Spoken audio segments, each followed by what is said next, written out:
Hitler లాంటి వాడని చెప్తున్నాడు. హిట్లర్ అంటే ఎవడు?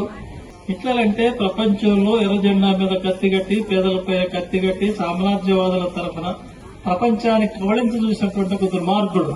నీ అంత హిట్లర్ అంటేనే ప్రపంచంలో అందరూ వ్యతిరేకిస్తారు. కమ్యూనిస్టులే కాదు, అందరూ వ్యతిరేకిస్తారు. ప్రజాస్వామ్యాన్ని కోరుకునే ప్రతి ఒక్కళ్ళు హిట్లర్ వ్యతిరేకిస్తారు, హిట్లర్ విధానాలు వ్యతిరేకిస్తారు.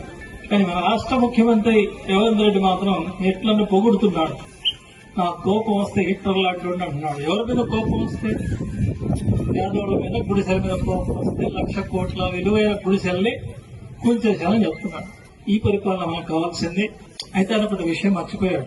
హిట్లర్ తో తను పోల్చుకోవడం అంటే మరి హిట్లర్ అంతిమ గడియలు కూడా పోల్చుకోవాలి. అంత చలాయించిన హిట్లర్ ఎర్ర జెండా చేతిలో చిత్తుగా మట్టి గెలిచాడు, చరిత్రలో కలిసిపోయాడు.